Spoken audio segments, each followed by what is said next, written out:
C'est contre-intuitif de penser que la véritable richesse ne ressemble souvent pas à ce que l'on imagine. Voitures de luxe, bijoux, palais.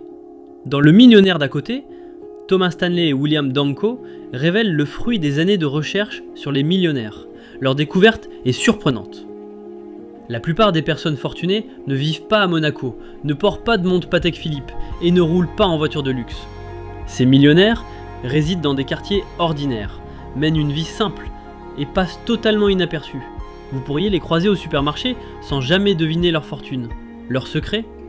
Ils ont bâti leur richesse avec discipline en restant loin des apparences et des dépenses extravagantes. On croyait à tort que la richesse s'affichait à travers des voitures luxueuses, des vêtements de marque et des maisons somptueuses. Pourtant, ces millionnaires sont discrets. Ils privilégient la liberté plutôt que les apparences. Ce livre ne promet pas des miracles, il explore la relation qu'ils entretiennent avec l'argent, la façon dont ils gèrent leurs dépenses, maximisent leur épargne, évitent l'endettement et construisent leur fortune sans que personne ne le remarque, en utilisant des stratégies simples et efficaces. Par exemple, oubliez l'image du trader en costume à 5000 $, sirotant du champagne à 200 $. Ce n'est pas ça la vraie richesse, c'est de la dépense. Regardons plutôt Anne Scheiber, une simple auditrice fiscale. Sans revenus extravagants, elle adopte une approche méthodique. En 1940, elle investit 5000 $ en actions, réinvestit patiemment ses gains et laisse son portefeuille croître pendant 45 ans. Lorsqu'elle décède, en 1995, son portefeuille vaut 22 millions de $. A l'inverse, Mike Tyson, une grande icône de la boxe, a accumulé plus de 400 millions de $ au cours de sa carrière. Mais entre les villas somptueuses, les voitures de luxe et un style de vie excessif, il dépense sans compter et fait faillite en 2003. Ceux qui bâtissent une fortune durable accumulent en silence, avec discipline et une approche stratégique. 1. Ils vivent en dessous de leurs moyens. Les vrais riches contrôlent leurs dépenses et évitent de céder aux envies immédiates.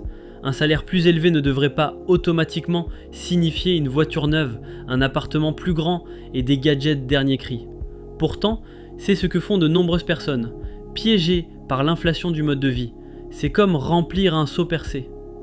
Dans Le Millionnaire d'à côté, on apprend que la majorité des millionnaires ne dépensent jamais plus de 20 000 $ pour une voiture, alors qu'ils pourraient aisément s'offrir des modèles haut de gamme. Prenons l'exemple de Sam Walton. Fondateur de Walmart, il a bâti un empire valant des milliards de dollars, mais son mode de vie est resté étonnamment modeste. Plutôt que de s'entourer de luxe et d'extravagance, il conduisait une vieille camionnette, portait des vêtements simples et prenait l'avion en classe économique. Walton comprenait que la richesse n'est pas faite pour être exhibée, mais pour être utilisée intelligemment. Il investissait chaque dollar avec stratégie, préférant bâtir une entreprise durable plutôt que de vivre dans l'excès. Comme lui, les véritables millionnaires ne laissent pas leur argent les contrôler, ils le mettent à leur service pour créer plus de valeur et assurer leur avenir. Anne Scheiber a su construire un empire sans revenus faramineux, simplement en commençant tôt et en restant patiente. Imaginez deux amis, Julie et Marc, qui prennent des chemins différents dans leur approche de l'investissement. Julie, prévoyante et motivée, décide de commencer à investir tôt. Dès l'âge de 22 ans, elle place 250 $ chaque mois dans un portefeuille diversifié offrant un rendement annuel moyen de 7%. Elle maintient cette habitude pendant 8 ans, jusqu'à ses 30 ans. Elle aura alors investi 24 000 $ de son propre argent, mais grâce à la magie des intérêts composés, son portefeuille vaudra 31 450 $.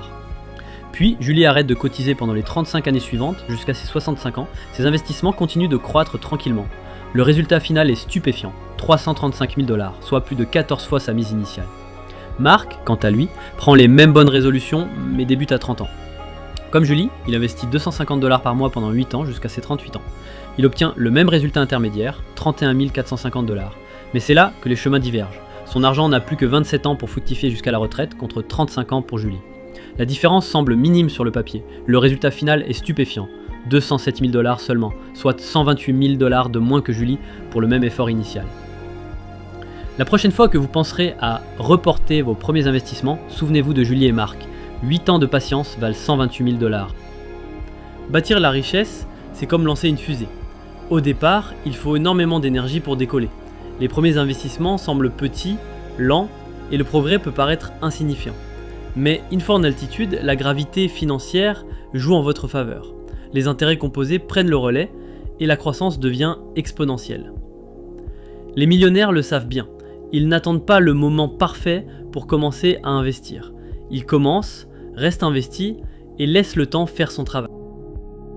Contrairement à l'image projetée sur les médias sociaux, les millionnaires ne gaspillent pas leur argent. Ils comprennent que chaque petite dépense impulsive réduit la capacité d'épargne.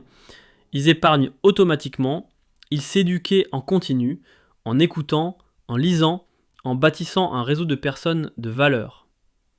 Retenons que la richesse n'est pas un sprint, mais une discipline. Elle se construit brique par brique avec des choix quotidiens qui, accumulés, font toute